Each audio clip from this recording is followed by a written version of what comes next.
Well, thank you, Mark. I'm very happy to be here. This is my second time, and I know that every time, at least, we address the issues are particularly important to the international agenda, and it's also something that puts us a little bit to work and try to see where certain issues are simply a little bit not very much detected, because of course we all say we also have our own problems and we devote ourselves to trying to resolve them specifically. The issue of cultural diplomacy has also been quite attached to my career, in the sense that previously, before being ambassador from Uruguay to Germany, I have been Director General for Cultural Affairs, and of course that put me quite in touch with all these issues, but at the same time trying to tell you that what we are seeing, particularly at the beginning, as the identity of cultural diplomacy, is something that is still in the making, as it is also in the making because of new challenges in other regions of the world. But before I will tell you a couple of ideas in this topic, challenges for building cultural diplomacy in Latin America. And my idea is to first go into the middle of the issue, and there we have to go by addressing identity and acceptance of diversity in cultures that are different in countries. As you know, our region, especially Latin America, is characterized for its diversity, and this is a characteristic that Latin America has to address in order to also involve politics that lead to integration, and that have to do also with the issue of immigration. We all know, as it is in Europe too, that we are a continent made of a diversity of cultures, and the different origins make our main substance. But in that mix of cultures, in our countries, the biggest challenge is that we have to address inequality. So that combating that inequality, I would say, is one of the streamlines into that cultural diplomacy, and we need to put values into that in order to have a mutual understanding and have it as an essential core to build peace among nations. But in that sense, we already have a certain and very interesting capital in Latin America that has to do at least with the non-use of atomic bombs, or the prohibition, what has been stated already in the Tlatelolco Treaty. And we are the first region that is free of nuclear weapons. And I think that by starting with that, it is an important focus, because we cannot achieve the rest if we do not start focusing first in peace, so solution of peace problems and issues that will be the basis of the construction of the rest of the understanding among societies. So that mutual understanding is the factor that contains many elements to reaffirm cultural rights and to assume these as fundamental human rights. There are, especially in our modern times, new fields of expressions like cultural industries and many other elements that are being developed in societies. The Uruguayan government, in particular, has established that culture cannot be separated from the other essential rights, and it is indispensable for combating poverty and should lead to sustainable development. But cultural engagement with other societies can be better understood when barriers that differentiate people in their borders are eliminated. That means access to culture, and this is where we are really standing as a domestic policy. You cannot try to achieve cultural diplomacy if first you don't have it among your own borders. That means if first you don't have a way to bring solutions to your own people in order to interchange your experience and in order to try to discuss those particular solutions. That's why I particularly congratulate Mark on what he's doing in his vision of how to put cultural diplomacy as a basic standard in all the platforms that have to do with development and also the propagation of solutions for the problems of different societies. I know that, of course, what I was saying, that if we want to be a solution to the problems, we need to address our own problems first. And in Uruguay, we did that by a concept that is known, we say it, the integration of the non-integrated, and especially by focusing culture into the main platform that is human rights. For example, a person that has been taking all its rights, a person that is in jail, we think is not a person that is absolutely a non-person. That means it can be allowed to paint, can be allowed to draw, can be allowed to write, and of course, he can do all that if he gets some elements in order to go into that point. That was followed basically because our president, Mujica, he said that when he was 12 years in prison, the only thing he could make before he would drive himself crazy was to use culture as its only instrument of trying to overcome that situation. So the way of putting that into real demonstration of that access to culture has been different instruments. For example, we have what we call the fábricas de cultura, that is the cultural industries, but that's where you elaborate. And for example, former jails have been converted into what is known as a fábrica de cultura, where people... A factory, yes. A factory where you can elaborate different products and where people in general can access.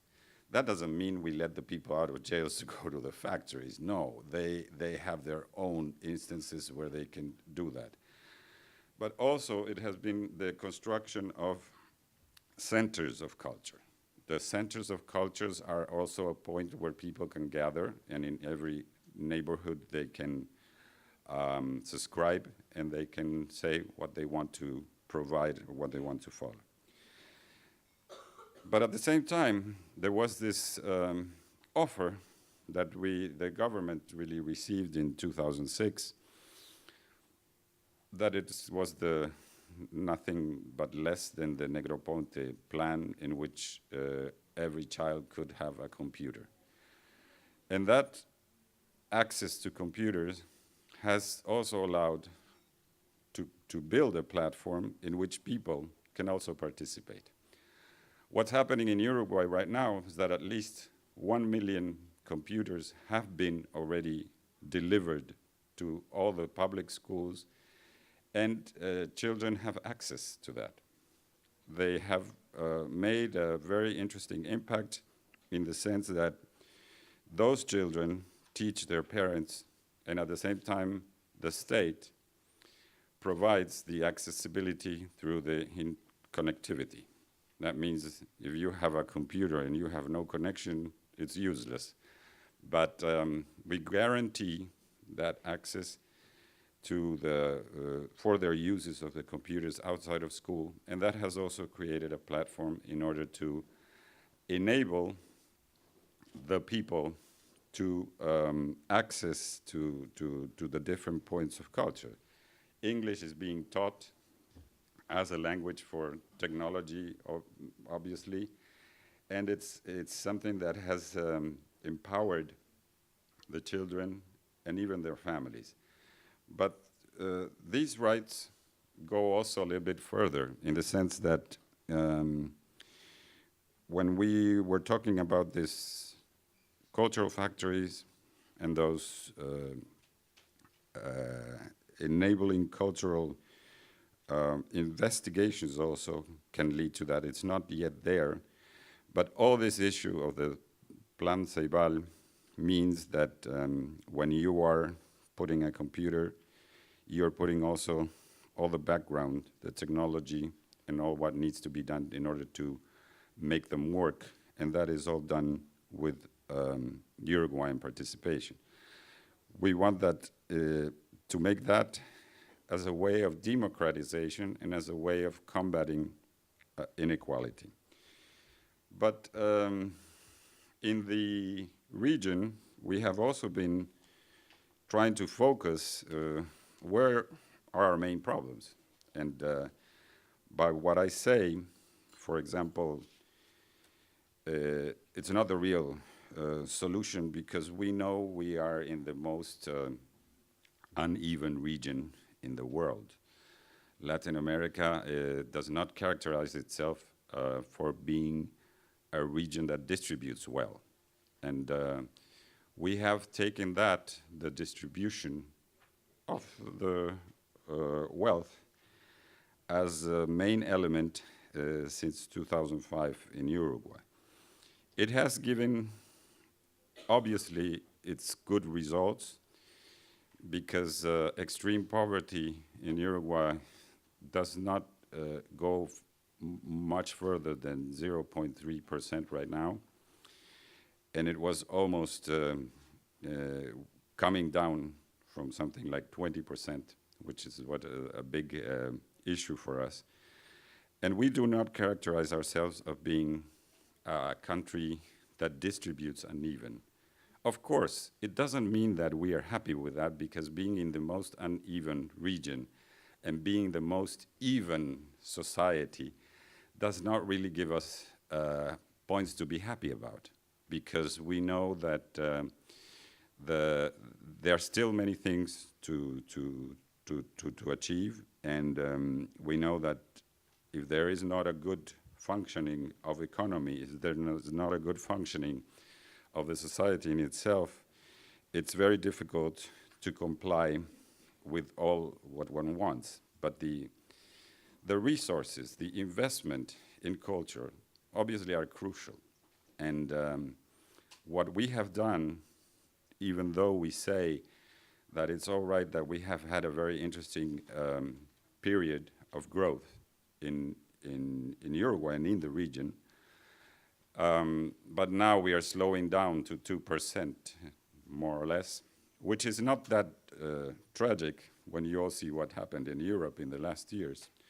But we find that, of course, if you don't have investments, if you don't put resources into cultural projects, you don't have anything to follow. So going back to the structure of the region, we are also proud that in July 14th, 2006, we have approved in Montevideo what it's called the Ibero-American Cultural Charter. This Ibero-American Cultural Charter tried to put into the hands of the heads of state a couple of instruments in order to work together the issue of culture.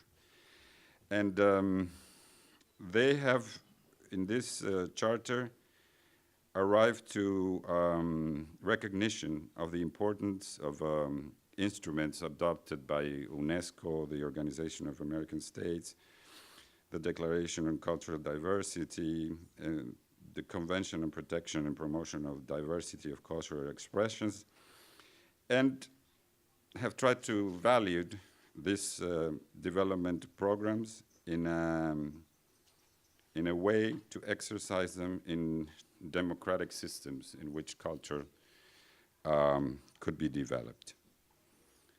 As I address democracy, you all know that would say it is the basic point of departure in order to cooperate. And in the region, in Latin America, we have taken as our main value the placing of democracy as the point of departure. If you do not have democracy, you cannot have the rest of your rights, and that is where we have to start with. We know that culture must be exercised and developed in a framework of freedom and justice, recognition and protection of human rights, and the exercise and enjoyment of cultural manifestations and expressions must be understood as fundamental rights. And this exercise of culture is also understood into many ways of cooperation and cultural diversity, and also to address the left side. That means the cultural diversity is the identities that organize territories, is symbolic words, identities inseparable from the heritage and from the environment. That is where the principle of equal dignity of all cultures and the need to take preventive measures for the recognition, defense, promotion, and protection of traditional cultures is where we have to stand, recognizing the right that local communities and indigenous populations have to the benefits stemming from the use of their traditional knowledge and technologies. That means that we want to show that we are a unique region, but diverse, plural, universally spread, and that it represents a singular expression of peoples, and it endowed with a great cultural richness, whose most significant manifestations include languages and their transformations as the products of a multiplicity of intercultural contributions. The chart of Montevideo aimed at particular goals. Some of them are to affirm the central value of culture as the indispensable basis of the comprehensive development of the human being and for the defeat of poverty and inequality, and to promote cultural diversity, consolidate the cultural space as a singular environment of its own, based upon solidarity, mutual respect, sovereignty, plural access, and to facilitate exchanges of goods and cooperation among countries. It is based on different principles of recognition and protection of cultural rights, principle of participation, the principle of solidarity and cooperation, the principle of openness and fairness, the principle of mainstreaming, and the principle of complementariness. It also realms the role of culture in the promotion and consolidation of human rights, and it is in this heritage of humanity that we have in Latin America and Ibero-America, we have to recognize our own origins. In order to also address culture and creative industries, in which we can also put as a must the copyright initiatives, the cultural heritage, and address culture and education and environment and science and technology, communications, solidarity economics, and we see ourselves as a dynamic, singular cultural space in which multiplicity of nuances means voices engage in dialogue with other cultures. So this is a little bit what we say is the umbrella that covers how we try to address cultural by the cultural charter, which is the Ibero-American, that has also been adopted in other instances of cooperation. But let's say the first time we really addressed in the region the issue of cultural diplomacy was in Cartagena de Indias in Colombia in 2011. That's where I also had the privilege to be in there among the discussions. And we tried to build a sort of map route or roadmap in order to see how we go along with the issue of cultural diplomacy. And in those elements contained in the meeting of Cartagena, of course it was recognized that the Ibero-American Cultural Charter is the basic element in order to address all other policies. But some other movements were also recognized, as a meeting held in 2007 between the Ministry of Foreign Affairs of Colombia and UNESCO, with participation of Bolivia, Colombia, Ecuador, Peru, Venezuela, Mexico, and Chile, which had allowed to see where they could focus the main problems of these countries. And in 2009, the SEGIB, that is the Secretaría General Iberoamericana, the Ibero-American Secretariat General, which at that time was held by a Uruguayan, had organized in Madrid a seminar in order to address politics and handling of cultural diplomacy with the cultural people involved in them. In this meeting of Cartagena de Indias that I was talking about, it was the first time it was recognized that the cultures of the region have an enormous dynamism. They are very dynamic, and that they need to be developed in cities and very, very extended places where sometimes there is not really access to it. We had an experience a couple of days ago in my country where they discovered the zero faltas. That is the scholar that attained all the classes and had never stopped going into school. And he named him the Zero Falta kid because he had to travel like 45 kilometers to go to school every day, and in rain, in wind, and then in all the climatic problems, he managed to assist to all his classes. And he went by horse doing these 45 kilometers one way, 45 kilometers the other way. So we say this is something that happens a lot in Latin America. The structure of the countries are so vast that it also makes people take a lot of sacrifice in order to maybe even go to school.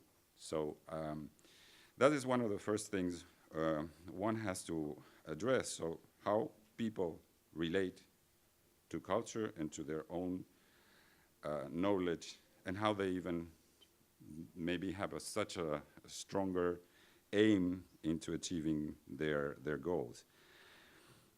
This vision of culture, the one that it's not only has to be centralized, that it's focused exclusively in the cities, is one of the main issues that we have to address in the region.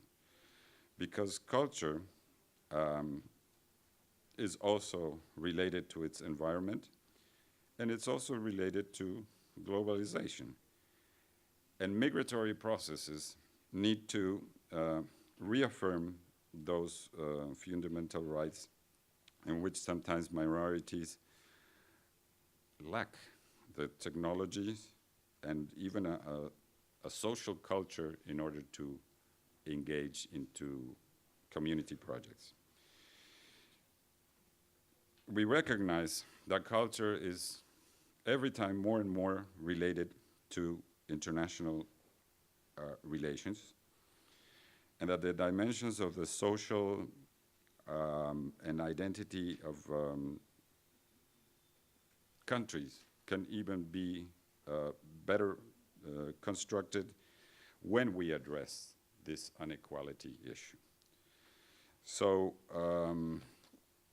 tolerance, respect, a better mutual knowledge is practically practically the main instruments in order to influence how these societies can behave in an international context. The significance of cultural diplomacy lies particularly that we have national cultural policies that will construct, let's say, international or related cultural policy for overseas that will also involve the institutions in their own countries, but taking into account those particular differences. Cultural diplomacy is an important and substantive effort in order to transversalize foreign policy. That means that we need to have a cohesion or construct institutions in order to behave and address common problems. Information, of course, and the initiative in order to know what is being done in favor of cultural diplomacy in the regions is something that needs to be done, of course, by the interchangement of experiences. For example, in this meeting of Cartagena de Indias, we had the opportunity to speak among the Director Generals of Culture of the different countries in order to see where they were standing. I myself, for example, didn't know how the Chileans behaved, how the Colombians behaved, how the Argentinians behaved, even in many ways, or the Brazilians, in the handling of culture. And we saw that even the way in which we assigned or we allocated resources was completely different from one country to the other, where sometimes you can even think of common projects.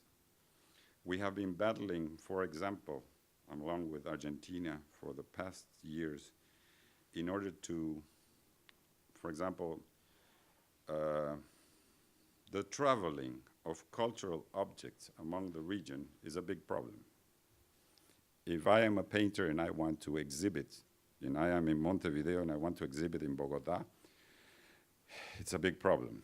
But we need to have, like, for example, visas in order to address those issues, and where you have a cultural mission that facilitates everything, and the artists, whatever their expression, they can move around in the region. That is why it's so basic now that internet, in a certain way, has substituted that difficulty, and you can see or have kind of expressions directly through the net, through the websites. So we also saw that there was a difference in the formation in where we were standing among each of the countries, and also in investigation and how we were financing all the different projects that we have already seen. So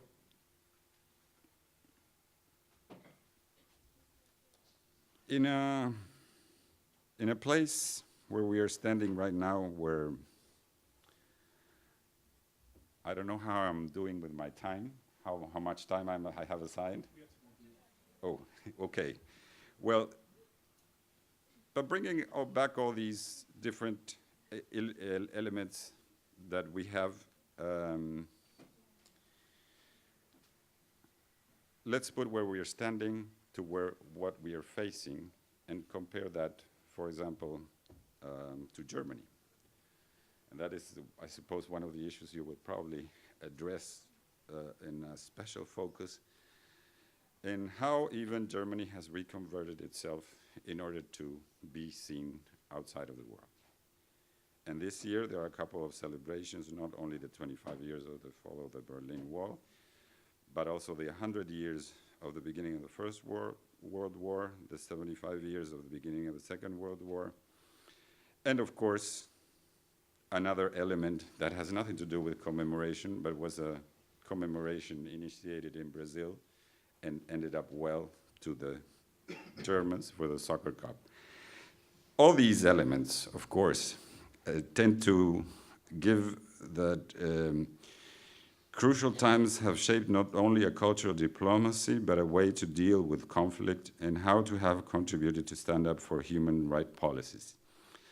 Germany is today not only a reference in how to deal with memory, but a reunified nation that stands for human rights, and that is a remarkable contribution for peace not only in Europe, but worldwide. German public and private sectors are fully committed in presenting this country as a positive example in reconstruction, but as a soft power in the establishment of a modern society that faces its challenges in a fast-changing world. Nowadays, this country defines itself as the land of ideas, and that puts creativity on its first stage. Knowledge, innovation, and quality stand as a presentation card. And in many ways, we in Uruguay follow this vision that goes in the direction to who can produce the safest and quality foods in a world that demands this in a very growing pace. And all the countries in the world have a big challenge to meet progress and well-being. Uruguay stands as a strategic partner in finding ways to mix a good standard of living with an ever more demanding need to have capable human resources. We are undergoing radical transformations in the use of renewable sources of energy and at the same time trying to create new instruments to empower people, as I already talked about the One Computer Per Child initiative, and in this empowerment of people is where we can only find the only and most important instrument in order to build a better future. So I thank you for your attention.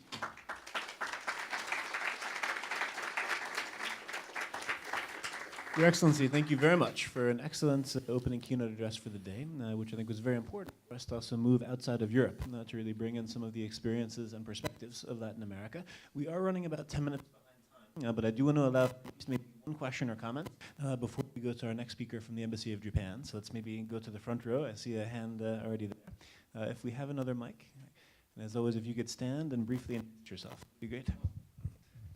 All right. Ambassador, thank you very much for your talk. My name is Gustavo Gutierrez. I'm a Peruvian undergraduate student from Canada, and I wanted to ask you, because I understand you've worked in Brazil as well, correct? Could you give some examples of some very concrete interventions or activities that an embassy, say the Uruguayan embassy, could do in Brazil or in other Latin American countries to further relations, say, things such as build a statue maybe in a big park that the whole community can see, or maybe funding an event that supports a community need, things like these. Maybe that overlap with an international development sort of category, health, education, etc. But overlaps with culture as well, if that makes sense. Sure. We have the basic part and element where we can really do that, departing from our border. Let's say, we share almost 1,100 kilometers of border with Brazil. We are one of the 12 countries that shares borders with Brazil in the region. But at the same time, the people there in the border were the ones who started constructing a sort of identity of the border. And that's what we called even a citizenship especially made for the people that live in the border between Uruguay and Brazil. Much of what is happening right now in Europe, in parts where you have, for example, the French and the Germans pretty much doing same things in certain borders. But I think then that it was very interesting that between us, Uruguay, and Brazil, people started intervening in that basic element of trying to express their values. First of all, we have a great gratitude towards Brazil because the Barão de Rio Branco, who was the father of diplomacy from Brazil, he was minister in Berlin. Berlin has much to do with that because here, the Barão de Rio Branco discovered all the instruments in how to measure the borders of countries. And that's what made Brazil a very distinctive nation among the region, because they said with the Barão de Rio Branco, why should we have wars with our neighbors? Why should we have problems if we can solve our issues with them? So the first thing we had with Brazil is solving our issues with the border, how to define it. We still have a little bit of problems, but that created a whole cooperation instance in which is really dramatic and different than what it is in the rest of the region. Because the way we cooperate in the borders between Uruguayans and Brazilians have really made the difference. And how could we translate all that into the relationship with a country in which you say we are 3.5 million, we are almost like a neighborhood of São Paulo, and sometimes they call us like the enano molesto, that means the little guy that is always bothering. And we said, well, but we have that among us. We have a cultural, first, we made Brazil the biggest drama they had in their lives in sports, because the 1950 World Championship was our cause that we won them, and all the Brazilian was a national catastrophe, because nobody wanted the Maracanazo, and that what happened is that the first organized World Championship in Brazil, we made the party didn't go well because of us. Exactly. It was such a big drama because you know that soccer is something that people feel in the region. And it's even something that when I say, we had a war in the region because of soccer. And so people are very passionate about soccer in Latin America. And this happened, and we were the ones who caused it. But at the same time, we had to then say, well, we are here, we are still friends, and let's get over it. And this is what happened. But there has been always a very particularly relationship with Brazil, even in times, that's why I was saying, we are very grateful to the Barón de Rio Branco, because the Barón de Rio Branco was the one who helped us make a closure to a dispute that could have been a disaster going into a war. So, and starting from that, you go now into Uruguay, you have one of the biggest avenues, Avenida Brasil. Then you have a huge statue in Montevideo to the Barón de Rio Branco. You go to the border, and you have many expressions there when Getulio Vargas was at a certain time and when we made different projects together. In the time of the wars, Brazil and Uruguay were much closer than what we were regarding Argentina, for example.